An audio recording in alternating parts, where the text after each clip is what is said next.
Morning, Brian Gruen. I have the honor of serving as pastor at First Congregational Church of Kittery at Kittery Point United Church of Christ, offering what I can in this time of pandemic, trying to offer ways of helping us all to collectively find a way forward. Right now there's this really anxiety-provoking argument happening in our country. Do we go back to work and start up the economy, save people's lives by earning money? It's a very real thing, it's very important. Do we continue keeping people at home and prevent them from catching and spreading a vicious virus that is all but guaranteed to kill 2% of all people who get infected with it? What do we do? The fact that we can't actually decide together what to do should lead us to ask some questions about how we wound up here in the first place. Where did this virus come from? Why are we stuck quarantining at home? How do we prevent ourselves from being back in this same situation in just a couple years? Big questions, no easy answer. And they're questions that are going to take time to ask and time to reflect on. And time is the one thing that none of us feel like we have. We're running out of money, we're running out of resources, we're running out of patience. Some of us are languishing in our homes by ourselves, and that's not healthy for anybody. So there's this real desire, this big push to figure this out as quick as we can and go, even if we don't have a good solution, and even if we don't know how much good will come from it.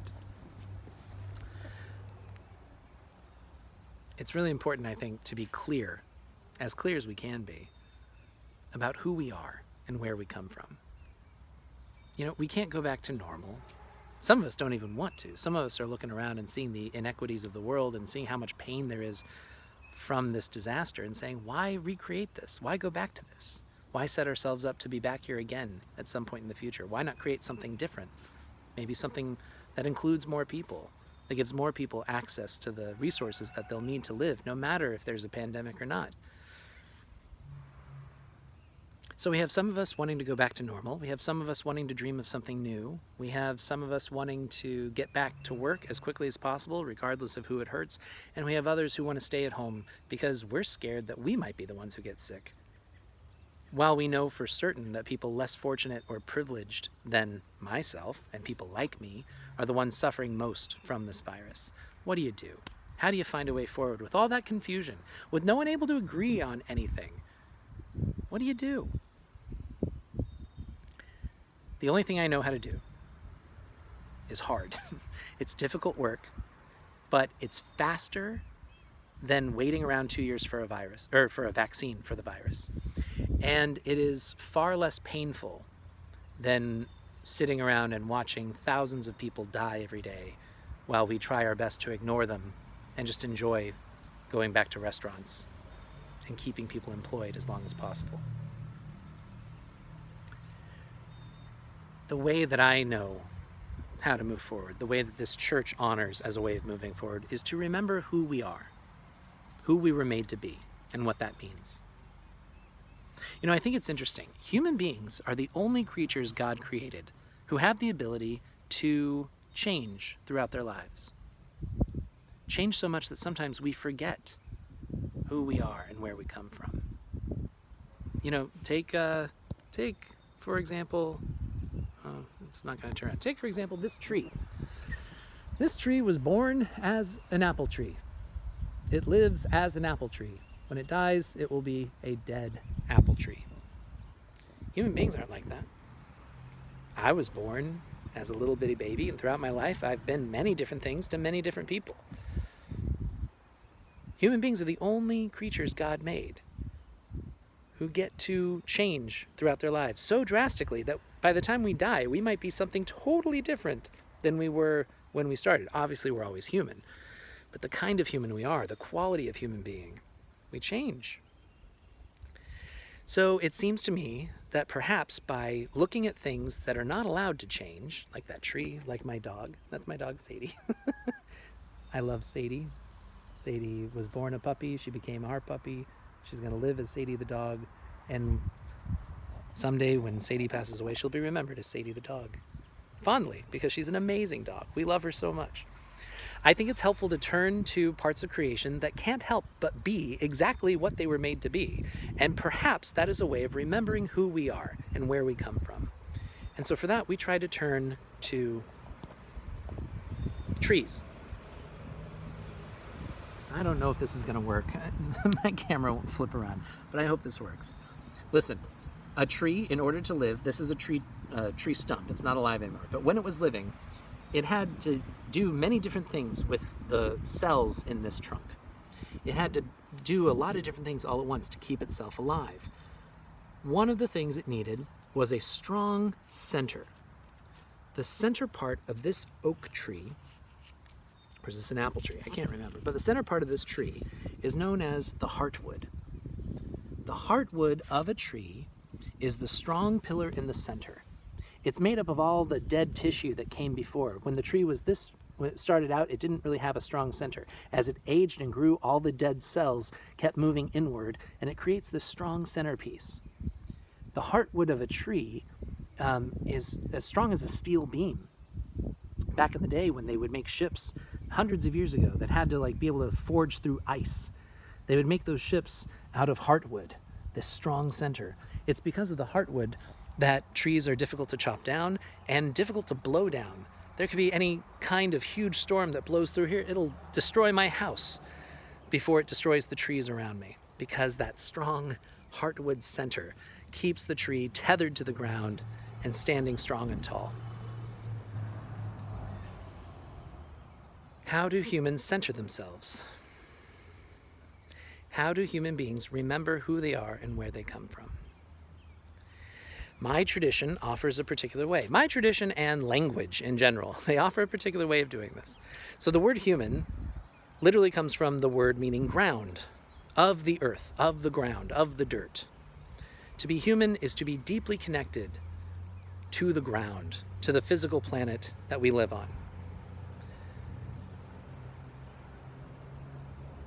Another word for being deeply connected is relationship. Human beings are in relationship with their environment, the ground, with trees and dogs and babies. That's a baby bottle. The kid's fine, don't worry. We're in relationship with humans, with creatures, with nature. We live in relationship, deeply connected to physical things. We are of the ground. And in my faith tradition, we also say that we are created as God's beloved. We are made in the image of God. So to be human is to be both connected to the ground, to be in relationship with the earth, but also to be deeply connected to spirit, to the divine, to be in relationship with our Creator, the creator of this entire universe. That's how we find our center. That's how we remember who we were born to be. We are creatures who exist in relationship, and we are formed and shaped by those relationships throughout our entire lives. And if we lose our way, if we forget who we are, the sun is shifting. Talk about being in a relationship. I can't get good lighting anymore because it's almost noontime. When we forget who we are, we become strange versions of humans. We become bizarro versions of ourselves. When I hear the arguments, the fights, the loud, angry, anxiety-provoking voices in our world, I don't hear an argument between good people and bad people. When I hear people say, who can decide what's true? How do you decide what truth even is anymore? I don't think that's a problem of technology. I don't think that's a problem of living in a scientific world where we're constantly learning more. I think all of these things have to do with human beings forgetting who we are and where we come from. You don't have to share my faith. You don't have to say you're a beloved child of God. You don't even have to agree that it's important to be deeply connected to the earth. But I do think most of our human problems come from us forgetting where we first came from and who we are meant to be. And for me, one way of getting back there, one way of centering myself in a strong, rooted,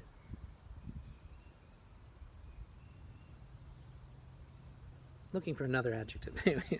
The way that I find of having that strong center to keep me propped up and keep me rooted and keep me from being blown with the wind, I find that by honoring my relationships, honoring my connections to both the earth and to the divine spirit, creator God, who I believe made me. And so by remembering these things, I'm entering into a practice that I call the practice of humility. I don't call it that. People call it that. It's a practice. When we practice humility, we are practicing reconnecting with who we are, where we come from, who we were made to be. And I think that is the practice. I think that's the teaching that is going to help lead us forward. None of us were born just for the purpose of earning money in a struggling economy. None of us were born for the purpose of being offered up as sacrifices in a time of global pandemic. All of us were born, I believe, deeply connected to the earth, deeply connected to the divine. We are dirt creatures, and we are God's beloved children. And when we forget where we come from, it's easy to think too much of ourselves. It's easy to start thinking, I'm the only one with all the answers, everybody else is stupid. It's easy to start thinking, I'm more important than everybody else, and my needs come first. When we're thinking too much of ourselves, it's also really easy to think too little of ourselves. To think, I'm not important at all.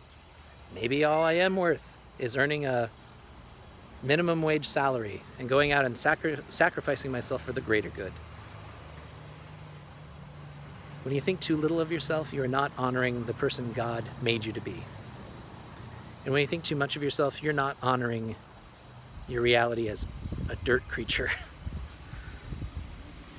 The practice of humility helps remind us who we are, and it helps prevent us from ruining our relationships by thinking too much or too little of ourselves. So one way to practice this humility, one way of bringing it into our lives and remembering who we are, is simply doing this. Be aware of the world around you and confess what is real. The opposite of humility isn't pride or hubris. The opposite of humility is denial. We live in a world that does not teach humility, so it allows so many of us to be in denial about what is real. Denial about the consequences for our actions. Denial that our actions have consequences at all. Denial that there's something more important than just me being me and doing the best I can for myself. When we confess what is real, when we are aware of the needs of those we are connected to, when we live into deep relationship and center ourselves, that's how we remember where we come from. And this is just the first of 5 practices that trees teach us to utilize. And each day this week at our church, through our YouTube channel, we'll be exploring these 5 practices. And if one or more of them work for you, if they help you to find your center and find a way forward in this time, that will be a blessing. And if they don't help you to do those things, maybe they'll at least be an interesting 10 to 15 minutes out of your day to take some of the pressure off of having to fill up all your time on your own. So that is our plan going forward this week.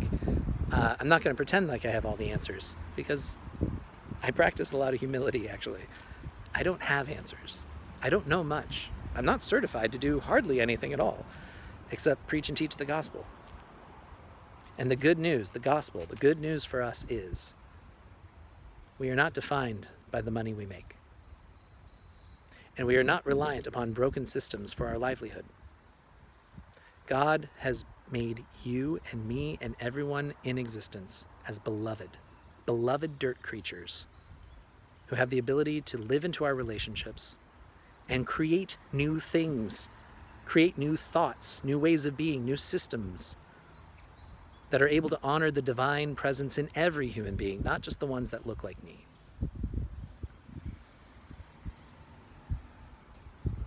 So, I hope you enjoy practicing humility.